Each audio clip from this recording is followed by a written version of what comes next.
आंखें हुई चार तो मन में आया प्यार, और आंखें हुई ओट तो जी में आया खोट। कुछ ऐसा ही हाल हो रहा है ट्रंप के साथ। अभी कुर्सी जाने ही वाली है, लेकिन बैंक से लेकर कारोबारी तक ट्रंप के साथ कुछ ऐसा करने लगे हैं जो ट्रंप ने कभी नहीं सोचा होगा। तो वहीं भारत को मिल गया अब अलीबाबा का वो खजाना, जिसकी बदौलत अब चीन क्या, दुनिया के महाशक्तियां भी हैरान हो रही है। तो वहीं पाकिस्तान के ऊपर भारतीय सेना ने इतनी बड़ी कार्रवाई क्यों करी है, जानेंगे इन खबरों को विस्तार से। तो डोनाल्ड ट्रंप के लिए दुख भरे दिन आयो रे भैया। डोनाल्ड ट्रंप जैसे ही अमेरिकी राष्ट्रपति का पद छोड़ने का काउंटडाउन शुरू हो गया है और उस रास्ते पर चल रहे हैं, उसके बाद न सिर्फ ट्रंप बल्कि उनकी कंपनियों के लिए भी रास्ते बड़े कठिन हो रहे हैं। कैपिटल हिल पर जो घटना हुई उसके बाद कंपनियां उनके साथ काम करने से बच रही हैं, और यहाँ तक कि एक बड़े बैंक ने तो बड़ा निर्णय भी ले लिया है। वैसे आपको बता दें, सरकारी प्रॉपर्टी में होटल चलाना ट्रंप को अब बड़ा नुकसान पहुंचा सकता है। वैसे ट्रंप पहले ही अपने कई होटल और बिजनेस को खो चुके हैं। ऐसे में पिछले हफ्ते जो घटना हुई है, कई कंपनियों ने ट्रंप के साथ बिजनेस नहीं करने का फैसला ले लिया है। ट्रंप की बायोग्राफी लिखने वाली राइटर माइकल डी एंटोनियो के अनुसार ट्रंप के लिए अब मुश्किल घड़ी है। अमेरिका में हिंसा की वजह से उन्होंने अपने कंपनियों के लिए बाजार में एक नकारात्मक छवि ला दी है। अब ऐसा लगता है जैसे लोगों का नजरिया नहीं बदलेगा, और ज्यादातर ब्रांड ऐसे हैं जो विवादों में पड़ना नहीं चाहते हैं। इसलिए अब कंपनियां यह तय कर रही हैं कि उन्हें ट्रंप के साथ काम करना है या नहीं करना है। लेकिन इन सब से आगे सबसे बड़ी बात यह है कि सिग्नेचर बैंक ने सोमवार से ट्रंप के पर्सनल अकाउंट्स को बंद करना शुरू कर दिया है। वहीं कैपिटल हिल की घटना से ट्रंप की प्रॉपर्टीज पर भी खतरा पैदा हो गया है, और इनमें सबसे ऊपर है वाशिंगटन डीसी के पूर्व डाकघर के ऊपर बना हुआ उनका होटल, जो कि अब जल्द ही बंद होने वाला है। और ट्रंप के लिए बंद हो रहे हैं लोन के भी रास्ते। ट्रंप ऑर्गेनाइजेशन को कोई बैंक लोन देना चाहेगा या नहीं देना चाहेगा, अभी तो ये बात साफ नहीं है। लेकिन ड्यूस बैंक ने पिछले 10 साल में ट्रंप की कंपनियों को $300 मिलियन से ज्यादा का लोन दिया है।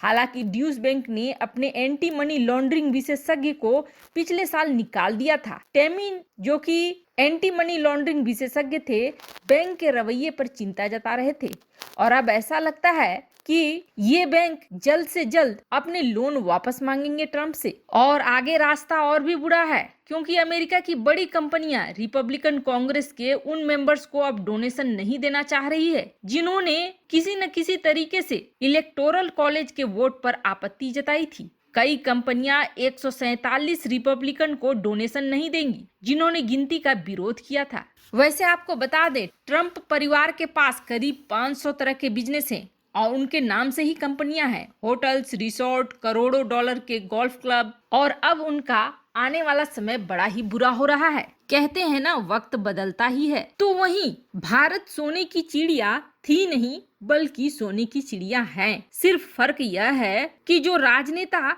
कुर्सी पर बैठे होते थे पहले, वो सिर्फ उस सोने को खोद खोद कर अपने घर ले जाने की सोचा करते थे। लूट खसोट से वक्त मिलता तब तो तरक्की के बारे में सोचते। आखिर ऐसा क्या हो गया है इन कुछ सालों में कि भारत जो चाह रहा है उस क्षेत्र में ही सफल हो रहा है। चीन की सफलता का सबसे बड़ा राज है, चीन के शासक उन हर चीजों पर ध्यान देते हैं जो उनकी अर्थव्यवस्था को बढ़ा सकता है। जैसे कि खनिजों की बात करें, चाहे वो लिथियम हो या फिर मिश्र धातु बनाना हो, इस मामले में चीन काफी आगे चलता है। और इनकी बदौलत जहां लिथियम से वह स्मार्टफोन और बैटरी के कारोबार पर कब्जा जमाए बैठा है, तो वहीं मिश्र धातुओं से हथियारों से लेकर विमान तक हर चीज पर वह कब्जा जमा रहा है। चीन में भले ही खेती योग्य भूमि ज्यादा ना हो, लेकिन खनिज पदार्थों की खोज में चीन शुरू से लगा रहा और उसे उसका फल भी मिला। भारत ने अब जहां एक तरफ यह फैसला कर लिया था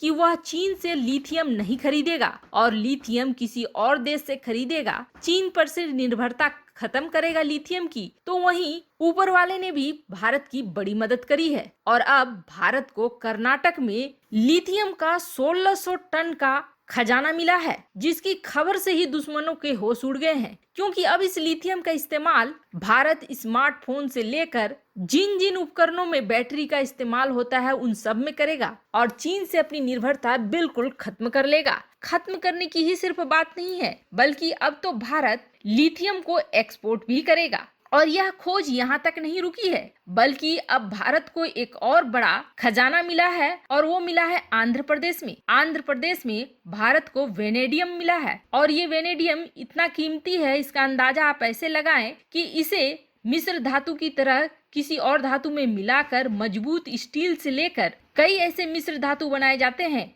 जो कि हथियारों में, मिसाइलों में, लड़ाकू विमानों में इस्तेमाल होते हैं। इन दोनों ही खनिज पदार्थों का मूल्य बहुत अधिक होता है और वेनेडियम की जितनी बड़ी मात्रा मिली है भारत में, उसे भी भारत न सिर्फ अपने लिए इस्तेमाल कर सकता है बल्कि बेच भी सकता है। लिथियम और वेनेडियम दोनों की जो किस्म मिली है वो भी उन्नत किस्म है। वेनेडियम की किस्म तो दुनिया भर में सर्वोत्तम वाली मिली है, जो कि एक तरह से बड़े खजाने से कम नहीं है। ऐसे में निश्चित तौर पर भारत का आत्मनिर्भर प्लान भी सक्सेसफुल होगा और भारत सुपर पावर बनने की दिशा में भी आगे बढ़ेगा। और ये सब कुछ संभव हुआ है भारत सरकार की इस दिशा में पहल के बाद। वहीं दूसरी तरफ आदत से मजबूर लतखोर पाकिस्तान, जिसे अब उसकी किए की कीमत चुकानी पड़ रही है। दरअसल काफी समय से पाकिस्तान भारत में घुसपैठ करा नहीं पा रहा है। जिस तरह से भारतीय सेना सीमा पर चौकन्नी हो गई है, उसकी हर चाल और उसकी धूर्तता चल नहीं रही है। इसी क्रम में पाकिस्तान ने सीज फायर का उल्लंघन करा राजौरी सेक्टर में, जिसके बाद भारत ने भी जवाबी कार्रवाई करते हुए उसकी 4 चौकियों को जमींदोज कर दिया, तो वहीं 3 सैनिक ऊपर चले गए। वैसे आपको बता दें, सिर्फ इस साल कहा जा रहा है घुसपैठ की जितनी कोशिश पाकिस्तान ने करी वह शायद ही किसी साल में करी होगी, लेकिन उसकी हर कोशिश को इस बार झटका ही लगा है। कहा तो ये जा रहा है ये सीज फायर उल्लंघन कवर फायर देने के लिए किया गया था ताकि घुसपैठियों को घुसाया जा सके, लेकिन ये उनके ऊपर उल्टा ही पड़ गया। वैसे आपको क्या लगता है, क्या भारत इन खजानों का इस्तेमाल करके फिर से सुपर पावर बनने की दिशा में आगे बढ़ सकता है? कमेंट कर अपनी राय जरूर बताएं। जल्द मिलते हैं अगले वीडियो में नई खबर के साथ।